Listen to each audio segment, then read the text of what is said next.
Welcome to VVD news TV. ప్రజల కోసం ప్రశ్నించే గొంతుని. ముందుగా ఈ రోజు వార్తల్లోని ముఖ్య అంశాలు. అమర్నాథ్ గౌడ్కు ఘన నివాళి. నంద్యాలలో TDP BC cell rally. Ambedkar కోనసీమలో రైతుల ఆందోళన. అనుమతి లేకుండా 400 kV విద్యుత్ లైన్. డ్రగ్ ఫ్రేడర్లపై పోలీసుల ఉక్కుపాదం. భారీగా ఆయుధాల స్వాధీనం. అమర్నాథ్ యాత్రకు కట్టుదిట్టమైన భద్రత. పహల్గావ్లో విస్తృత తనిఖీలు. అవినీతి అధికారిపై ఏసీబీ మెరుపు దాడులు. 32 లక్షల నగదు స్వాధీనం. ఓటర్ల జాబితాపై మాజీ ఎమ్మెల్యే రఘురామిరెడ్డి సంచలన ఆరోపణలు. ఏపీలో క్రైమ్ రేట్ 14% తగ్గింది. మీడియా సమావేశంలో హోంమంత్రి అనిత వ్యాఖ్యలు. జగన్ను కలిసిన ఆక్వా రైతులు. సమస్యలపై మాజీ సీఎంకు వినతి. నంద్యాలలో కూటమి ప్రభుత్వ 2 ఏళ్ల వేడుకలు. 17న భారీ బహిరంగ సభ. ఎస్బీఐ సేవా స్మృతి. నంద్యాలలో భారీ రక్తదాన శిబిరం. స్వర్గధామం అభివృద్ధికి 2 లక్షల విరాళం.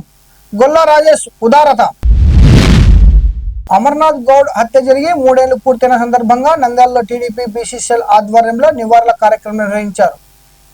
ర్యాలీ అనంతరం బాలుడి చిత్రపటానికి పూలమాలలు వేసి ఘనంగా నివాళులర్పించారు.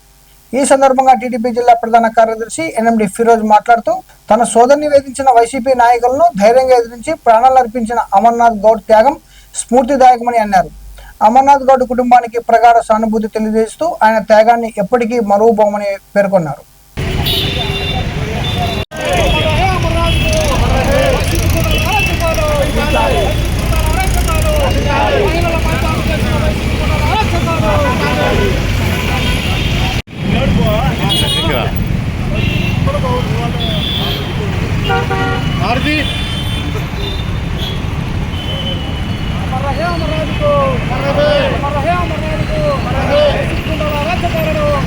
నమస్కారం అండి. ఈ రోజు దాదాపు 3 years బ్యాక్ అమర్నాథ్ గౌడ్ ని ఎట్లా చంపినారో మీరందరూ చూశారు. వాళ్ళ సిస్టర్ ని టీజింగ్ చేస్తుంటే ఆయన పోయి ప్రశ్నించాడు, ఎందుకు మా చెల్లెల్ని ఇది చేస్తున్నారు, అక్కని ఎందుకు ఇది చేస్తున్నారంటే ఆయన నోట్లో బట్ట పెట్టి చంపేశారు.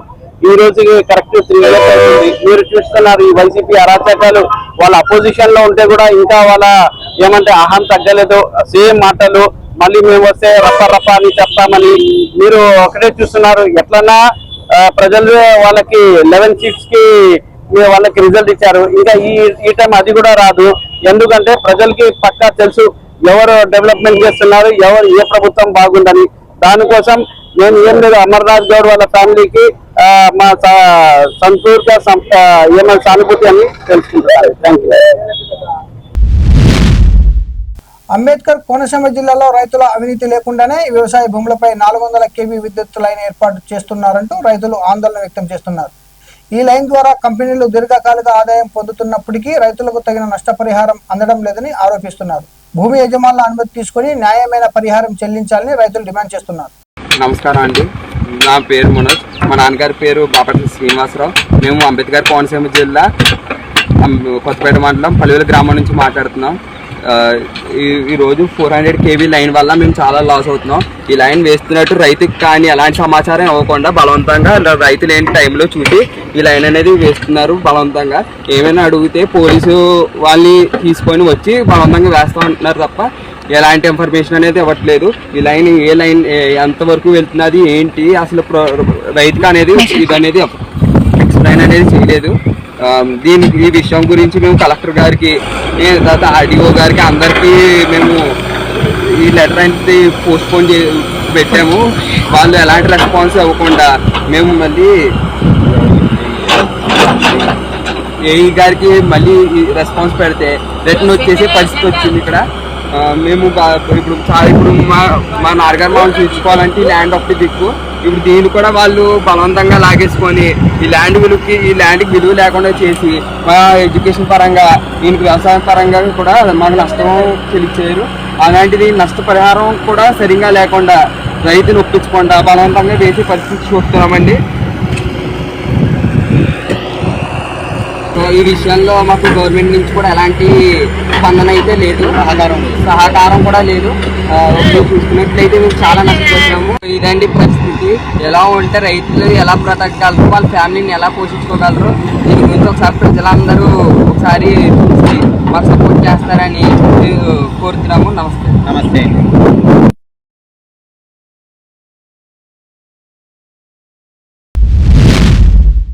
హర్యానాలోని ఫరీదాబాద్లో డ్రగ్ విక్రయిస్తున్న వారి నివాసాలపై పోలీసులు దాడులు నిర్వహించారు. ఈ సోదాల్లో పలువురి ఇళ్ల నుంచి ఆయుధాలను స్వాధీనం చేసుకున్నట్లు పోలీసులు వెల్లడించారు. డ్రగ్స్ మాఫియాపై ప్రత్యేక ఆపరేషన్ కొనసాగుతుందని, అక్రమ కార్యకలాపాలపై కఠిన చర్యలు తీసుకుంటామని అధికారులు తెలిపారు.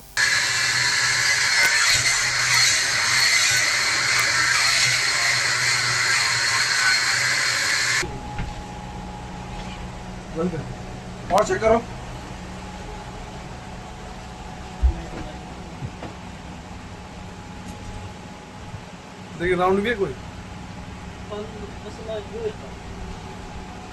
चेक करो।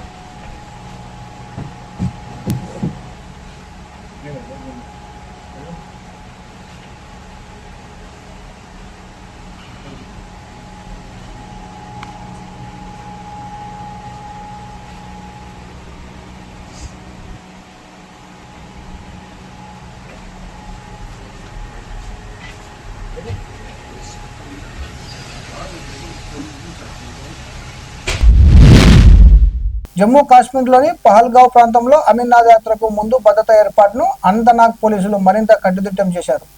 ఇళ్లలో సోదాలు నిర్వహించడంతో పాటు యాత్రికులకు సేవలందించే గుర్రాల యజమానుల గుర్తింపు కార్డులు, క్యూఆర్ కోడ్లను తనిఖీ చేస్తున్నారు. యాత్రను ప్రశాంతంగా సురక్షితంగా నిర్వహించేందుకు పోలీసులు విస్తృత భద్రతా చర్యలు చేపట్టారు.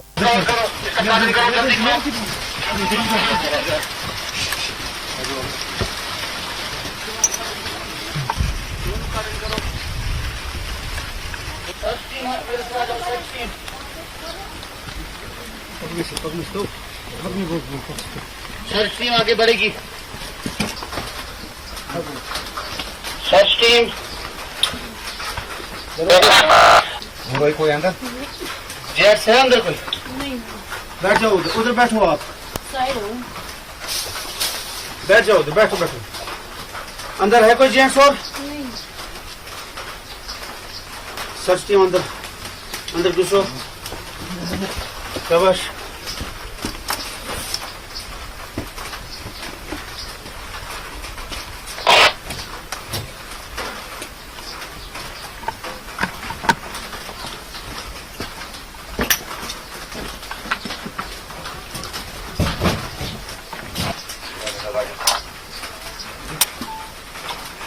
चलो साथ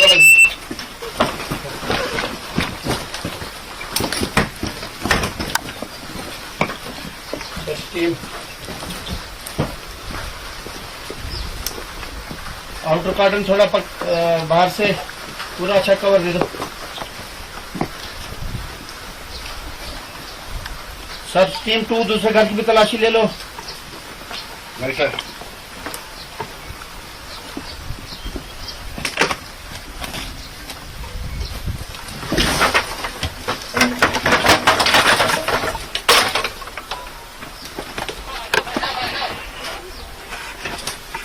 क्लियर है सर क्लियर।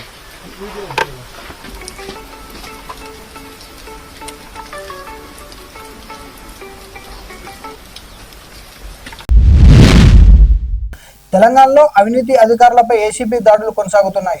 ఆదాయానికి మించిన ఆస్తుల కేసుల్లో ల్యాండ్స్ అండ్ సర్వే శాఖ డిప్యూటీ డైరెక్టర్ ఎస్ నరహరిపై హైదరాబాద్ పరిసరాల్లోని 11 ప్రాంతాల్లో ఏసీబీ అధికారులు సోదాలు నిర్వహించారు. ఈ దాడుల్లో సుమారు 32 లక్షల నగదు, భారీగా ఆస్తుల పత్రాలు, బ్యాంకు డిపాజిట్లకు సంబంధించిన డాక్యుమెంట్స్ స్వాధీనం చేసుకున్నట్లు సమాచారం. నరహరి ఆస్తులు, బ్యాంకు ఖాతాలు, పెట్టుబడులపై ఏసీపీ విచారణ కొనసాగుతుంది.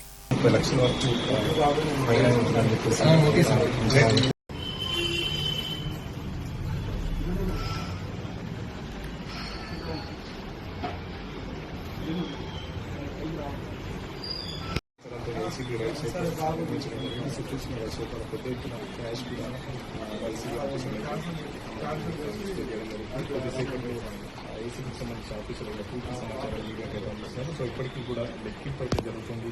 ఇంకా ఫైనల్ కాలేదు, బంగారం ఎంత ఉంది, ల్యాండ్ డాక్యుమెంట్స్ ఎంత ఉన్నాయని కూడా దీనిలో ఒక టీం అయితే చేస్తున్నారు. సో దానికి సంబంధించి మరికొద్దిసేపు ఏసీ జరుగుతారు, పూర్తి సమాచారాన్ని మీడియాకి ఇస్తారని చెప్తుంది. సో అమౌంట్ అయితే మొత్తం చూస్తున్నాం కదా, దాంట్లో బంగారం గోల్డ్కి సంబంధించిన ఆర్నమెంట్స్ కూడా కనిపిస్తుంది. సో బంగారం కూడా కింద ఇతర ఆఫీసర్లు బంగారం సంబంధించి కూడా సప్లై చేస్తున్న పరిస్థితి. దాదాపు ఏసీబీకి చెందిన ఒక 20 మంది ఆఫీసర్లు చెట్టులాట్లోనే దాడులు జరుగుతున్నాయి. సో ఇక్కడ దాదాపు 10 చోట్ల కూడా ఏసీబీకి సంబంధించి పెద్ద ఎత్తున ఆఫీసర్లు అయితే రైట్లో పడుకుంటున్నారు. సో ఇక్కడ చూసిన దాదాపు 20 లక్షల వరకు పైన ఉంటుందని చెప్పేసి రేట్లో.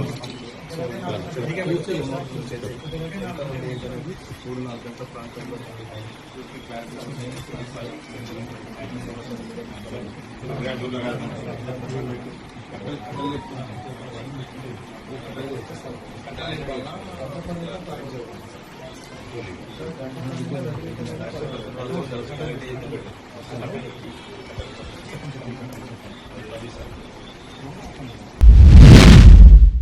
తన కొడుకు దిశ్వంత్ రెడ్డి కోడలు లక్ష్మీప్రసన్న 2019-2024 ఎన్నికల్లో ఓటు వేసిన వారి పేర్లను ఓటర్ జాబితా నుంచి తొలగించారని మాజీ ఎమ్మెల్యే రఘురామిరెడ్డి ఆరోపించారు.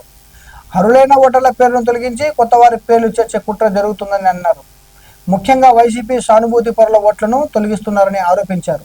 ఎస్ఐఆర్ ప్రక్రియపై వైసీపీ న్యాయపరంగా పోరాటం చేస్తుందని స్పష్టం చేశారు. చిన్న కొడుకు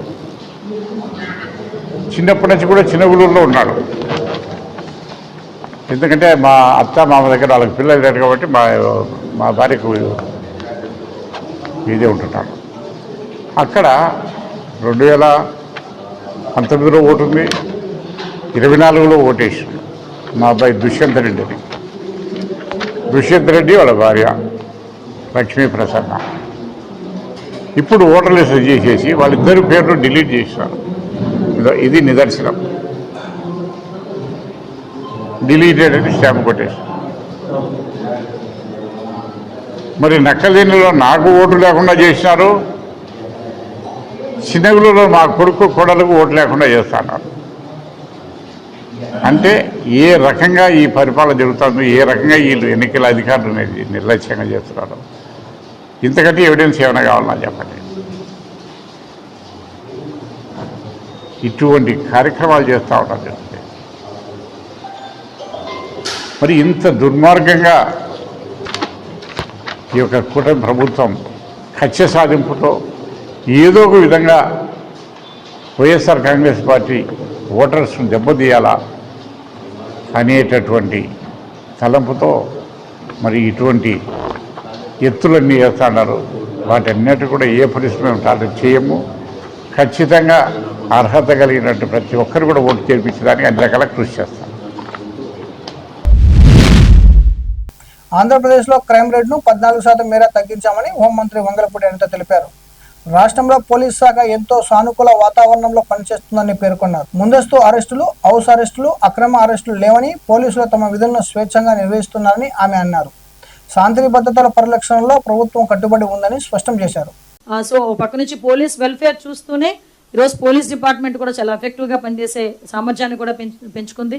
మీ అందరికీ తెలియాలి, ఈరోజు పోలీస్ డిపార్ట్మెంట్ ఎంత హ్యాపీగా పనిచేసుకుంటున్నారంటే పరదాలు లేవు, ముందస్తు అరెస్టులు లేవు, హౌస్ అరెస్టులు లేవు, ప్రివెంటివ్ అరెస్టులు లేవు, అక్రమ అరెస్టులు లేవు.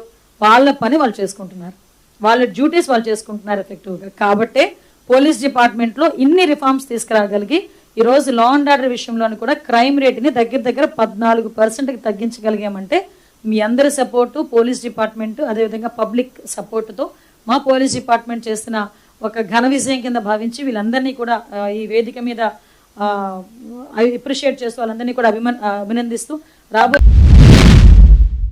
వైఎస్ఆర్సీపీ కేంద్ర కార్యాలయంలో మాజీ సీఎం వైఎస్ జగన్మోహన్ రెడ్డిని ఆక్వా రైతులు కలిశారు. పెరిగిన ఆక్వా ఫీడ్ ధరలు, కరెంటు బిల్లుల సబ్సిడీ ఎగవేత, ఎగుమతుల్లో ఎదురవుతున్న ఇబ్బందులు సహా పలు సమస్యలను ఆయన దృష్టికి తీసుకెళ్లారు. తమ రంగం తీవ్ర సంక్షోభంలో ఉందని, ప్రభుత్వం తక్షణ చర్యలు తీసుకోవాలని కోరినట్టు తెలిపారు.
రాష్ట్రంలో కూటమి ప్రభుత్వం ఏర్పడి 2 నెలలు పూర్తయిన సందర్భంగా జూన్ 17న నంద్యాల టెక్కే మార్కెట్ యార్డులో భారీ బహిరంగ సభ నిర్వహించనున్నారు.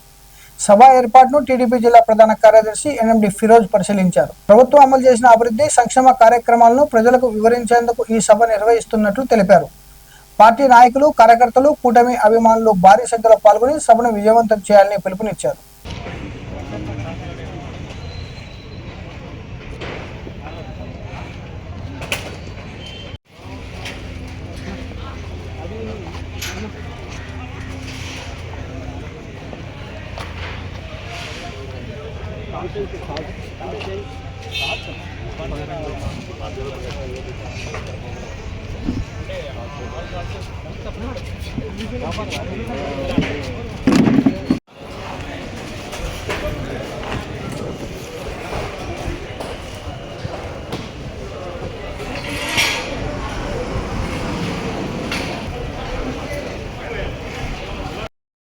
అందరికీ నమస్కారం అండి. రేపు అనగా 17th కి మన మార్కెట్ యార్డ్ లో పొద్దున 10:30కి కూటమి ప్రభుత్వం 2 years సక్సెస్ఫుల్ మీటింగ్ నడుస్తుందండి.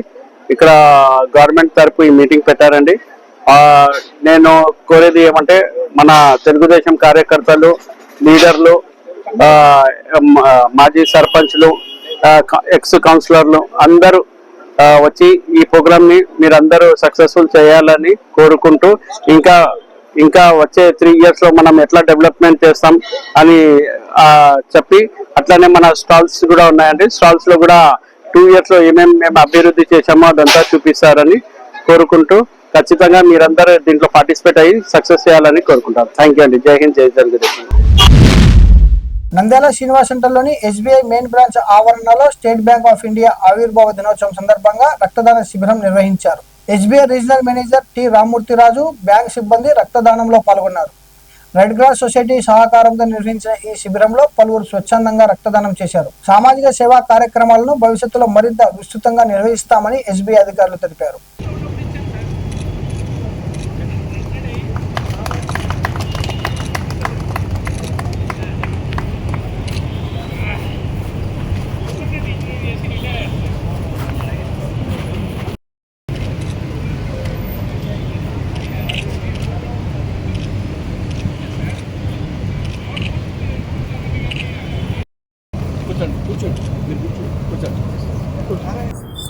నమస్కారం అందరికీ. 15th June world blood donors day అండి. అదేవిధంగా రేపు రాబోయే జూలై 1st మా బ్యాంక్ డే సందర్భంగా ఈరోజు రక్తదాన శిబిరం అరేంజ్ చేయడం జరిగింది. దీనికి సహకరిస్తున్న ఇండియన్ రెడ్ క్రాస్ సొసైటీ వాళ్ళకి మా ధన్యవాదాలు తెలియజేసుకుంటున్నాను. ఈ రోజు మొత్తం మా state Bank of India staff అందరూ కూడా పార్టిసిపేట్ చేస్తారు. సాయంత్రం వరకు ఈ ప్రోగ్రామ్ ఉంటుంది. సో అందరూ కూడా చేసి బాగా సక్సెస్ చేస్తున్నాము. ఈవెన్ ఇదే విధంగా నిన్న మా కర్నూలులో చేయడం జరిగింది. అక్రాస్ ద ఇండియా మొత్తం అన్ని సెంటర్స్ లోనే State Bank of India organise చేస్తుందండి. సో ఇది బాగా సక్సెస్ అవుతుంది. State Bank being big bank in the banking industry. So మేము ఇటువంటి సామాజిక సేవా కార్యక్రమాలు ఏదన్నా సరే మేము ముందుకు రావడం జరుగుతుంది. సో ఈ విధంగా ఈ ప్రోగ్రామ్ మా చైర్మన్ సార్ ఆదేశంలో సార్ ఆర్గనైజ్ చేయడం జరిగింది. మన నంద్యాలలో state Bank of India main branch దగ్గర రక్తదాన శిబిరం ఏర్పాటు చేయడం జరిగింది. గత 2-3 సంవత్సరాలుగా కూడా మన రెడ్ క్రాస్ సొసైటీ సహకారంతో మన స్టేట్ బ్యాంక్ ఫార్మేషన్ డే ఉంటేనేమి, అసలు రక్తదాన దినోత్సవం సందర్భంగా స్టేట్ బ్యాంక్ ఎంప్లాయీస్ వాళ్ళ యూనియన్ వాళ్ళ తరఫున కూడా ప్రతి సంవత్సరము రెడ్ క్రాస్ సొసైటీ వారికి మన రక్తదాన శిబిరం ఏర్పాటు చేయడం జరుగుతుంది. కాబట్టి స్టేట్ బ్యాంక్ వారి యాజమాన్యానికి, అలాగే స్టేట్ బ్యాంక్ సిబ్బందికి, మన ఆర్ఎం సార్కి గారికి మన రెడ్ క్రాస్ సొసైటీ తరఫున ధన్యవాదాలు. ప్రపంచ రెడ్ క్రాస్ దినోత్సవం, ప్రపంచ రక్తదాన దినోత్సవం సందర్భంగా red cross state Bank of India వాళ్ళు దేశవ్యాప్తంగా కూడా ఇటువంటి సామాజిక సేవా కార్యక్రమం నిర్వహిస్తున్నారు. అందులో భాగంగా ఈరోజు నంద్యాలలో కూడా ఈరోజు ఈ రక్తదాన శిబిరం ఏర్పాటు చేయడం జరిగింది. కాబట్టి ప్రతి ఒక్కరూ ఈ అవకాశాన్ని సద్వినియోగం చేసుకోవాలి. అలాగే స్టేట్ బ్యాంక్ యూనియన్ వారు, స్టేట్ బ్యాంక్ ఆఫ్ ఇండియా వారు గత కొన్ని సంవత్సరాలుగా సామాజిక సేవా కార్యక్రమాలు నిర్వహిస్తున్నారు. అందులో భాగంగా ఈరోజు ఈ రక్తదాన శిబిరం ఏర్పాటు చేశారు. కాబట్టి వారికి మా రెడ్ క్రాస్ సొసైటీ తరఫున ధన్యవాదాలు తెలుపుతున్నాను. నంద్యాల భీమవరం మార్గంలోని హిందూ శ్మశాన వాటిక స్వర్గధామాన్ని సందర్శించిన ప్రముఖ వ్యాపారవేత్త, సామాజికవేత్త గొల్ల రాజేష్ స్వర్గధామం అభివృద్ధి కోసం 2 లక్షల ఆర్థిక సహాయం అందించారు. భవిష్యత్తులో మరింత సహాయం చేసేందుకు సిద్ధమని తెలిపారు. స్వర్గధామాన్ని పచ్చదనంతో కూడిన సుందరవనంగా తీర్చిదిద్దిన డాక్టర్ మధుసూదన్ రావు కమిటీ సభ్యుల కృషిని ఆయన అభినందించారు. గొల్ల రాజేష్ సేవాభావాన్ని కొనియాడిన డాక్టర్ మధుసూదన్ రావు స్వర్గధామం అభివృద్ధికి ఆయన అందించిన సహకారం ఎంతో విలువైనదని పేర్కొన్నారు. ప్రతిఫలాపేక్ష లేకుండా వాళ్ళ ఫ్యామిలీ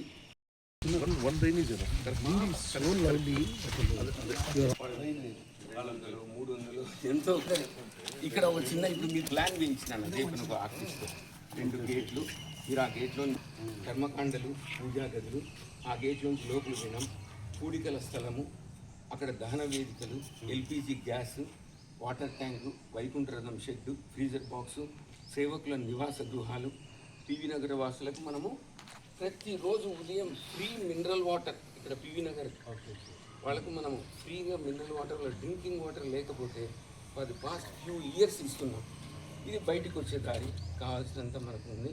సో ఇది స్వర్గధామం యొక్క main theme of this thing. ఇక్కడ మేము యాక్చువల్గా అవసరం వస్తే ముందు ఒక చిన్న టీ పాయింట్ మాదిరిగా వచ్చిన వాళ్ళకి సాయంత్రం పూట క్యాఫ్టేరియా మాదిరిగా పెట్టి చెక్కు వసంత్ చెక్కు అందరం ఉన్నప్పుడు కనిపించాలి, అది బాగుంటుంది. ఇక్కడ చిన్న మీటింగ్ ఆయన ₹1 తీసుకోకుండా ఒకటే ఏకశిల్పి గ్రానైట్లో ఆయన అదే పనిగా కారు చేసి ఇచ్చాడు. ఇక్కడ జనరల్ పడుకోబెడతారు.